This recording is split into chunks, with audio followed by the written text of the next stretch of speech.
is Top Accolade Global News Updates. I am Soibifa Jackrich. Israeli President Isaac Herzog said a very strong force may need to remain in Gaza for the near future to prevent the Hamas militant group re-emerging after the war. But US President Joe Biden warned that occupying Gaza would be a big mistake. Herzog told FT that Israel's government was discussing many ideas about how Gaza would be run once the war ends, and added that he assumed that the United States and our neighbors in the region would have some involvement in the post-conflict order. Biden said on Wednesday that he had made it clear to the Israeli Prime Minister Benjamin Netanyahu that a two-state solution was the only way to resolve the Israel-Palestinian conflict, and that occupying Gaza would be a big mistake. The Palestinian Authority, PA, which exercises limited self-rule in parts of the Israeli-occupied West Bank, says Gaza, where Hamas has ruled since 2007, is an integral part of what it envisions for a future Palestinian state. Israel has vowed to destroy Hamas, but has not put forward a plan to determine who would govern Gaza after the war. Netanyahu has said that Israel would have to maintain overall security responsibility in Gaza for an indefinite period. Biden said that Hamas was committing war crimes by having its military headquarters under the hospital. He said Israel had gone into Al-Shifa with a limited number of troops with guns. They were told we discussed the need for them to be incredibly careful, Biden told reporters on Wednesday. The Israeli military made no mention of finding any tunnel entrances in Al-Shifa. It previously said Hamas had built a network of tunnels under the hospital. Hamas has denied it and dismissed the latest army statements. The occupation forces are still lying, as they brought some weapons, clothes, and tools and placed them in the hospital in a scandalous manner. Qatar-based Hamas senior member Izzat El-Rash said, "We have repeatedly called for a committee from the United Nations, the World Health Organization, and the Red Cross to verify the lies of the occupation."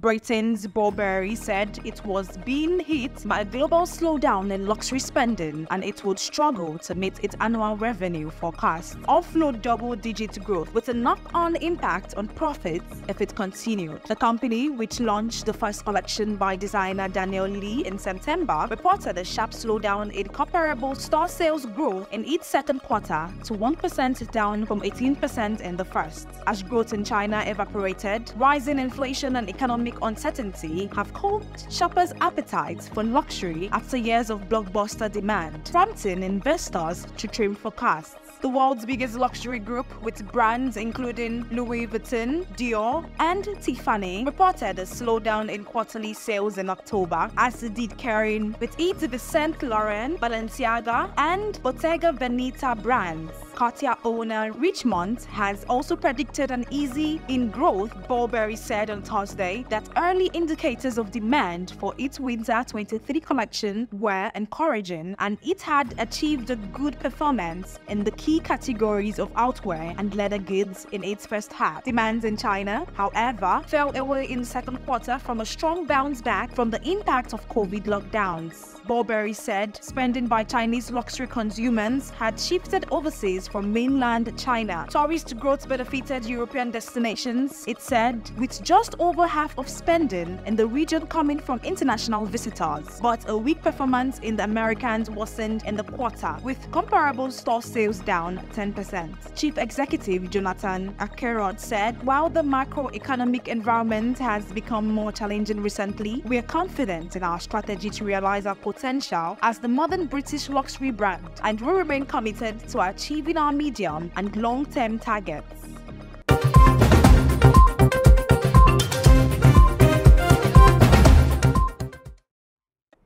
Airbus and Emirates edged towards a consolation deal for a double-digit number of A350-900 jets on Thursday, after a public row between the carrier and engine maker Rolls-Royce over a larger model that pinned the end of the Dubai Air Show. Industry sources said the two sides were trying to secure a compromise deal involving a switch from the A350 to 1000, Airbus' largest twin-engined jet, which has fallen under the spotlight over over the amount of downtime needed in Gulf conditions. The companies involved declined to comment. Two sources cautioned that a final signature in time for the end of November 13th to 17th show could not be guaranteed. Emirates is by far the biggest user of Airbus A380 Super Jumbo after investing heavily in the world's largest airliner, and is now planning the fleet needed to keep its Dubai super hub at the center of the aviation map beyond the 2030s. The carrier opened this week's air show with a $52 billion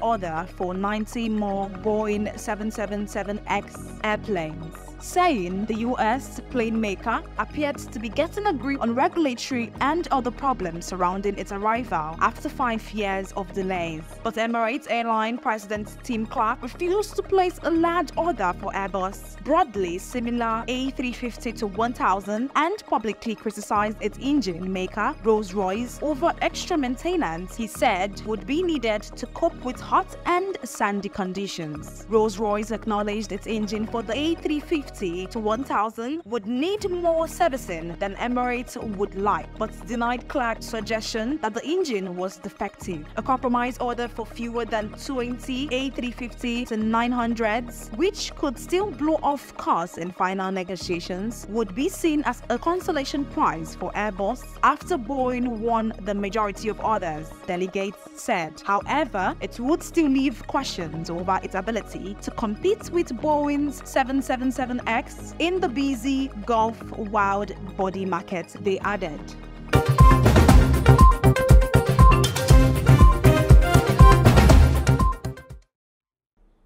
Japanese exports grew for a second straight month in October, but at a sharply slower pace due to slumping China-bound shipments of chips and steel. As weakening external demand takes its toll on the trade-reliant economy, exports rose 1.6% in October from a year earlier, Ministry of Finance data showed on Thursday, faster than a 1.2% increase expected by economics in a poll, but slower than the 4.3% rise in September.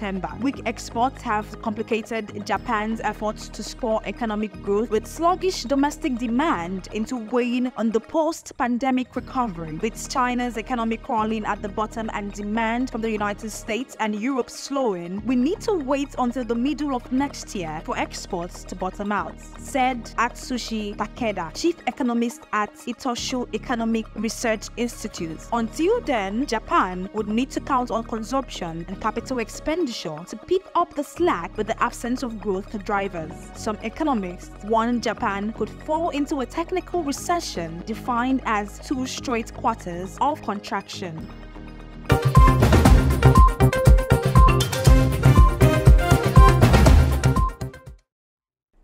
TikTok on Thursday joined Meta in appealing against the gatekeeper status under the Digital Markets Act, an EU law that brings in tougher rules for tech companies and makes it easier for users to move between competing services. Meta on Wednesday challenged the gatekeeper designation for its messenger and marketplace platforms, but did not appeal against the status for Facebook, Instagram, and WhatsApp. The European Union in September picked 22 gatekeeper services run by 6 tech companies: Microsoft, Apple, Alphabet, Google, Amazon, Meta, and ByteDance TikTok. While Microsoft, Google, and Amazon did not challenge the designations, Apple is yet to comment on its plan. November 16th is the last date to appeal. Our appeal is based on the belief that our designation risks undermining the DMA's own stated goal by protecting actual gatekeepers from newer competitors like TikTok, it said. Far from being a gatekeeper, our platform, which has been operating in Europe for just over 5 years, is arguably the most capable challenger to more entrenched platform businesses. The video sharing app said it does not meet the law's threshold for revenues generated in the European Economic Area of 7.5 billion euros, that is $8.13 billion per annum. Under the DMA, companies with more than 45 million monthly monthly active users and a market capitalization of 75 billion euros are considered gatekeepers, providing a core platform service. The company said it was designated a gatekeeper based on its parent company, ByteDance global market capitalization, that US-based primarily on the performance of business lines that do not even operate in Europe. Last month, China's ByteDance bought back shares from US employees in a deal that valued the company at $223.5 billion. TikTok, which has over 134 million monthly users, said it is a challenger, not an incumbent, in digital advertising, and no market investigation was conducted in relation to its designation by the European Commission. That is the size of top accolade global news updates. You can follow us on all our social media platforms. That is the size of top accolade global news updates. You can follow us on all social media platforms as displayed on your screen.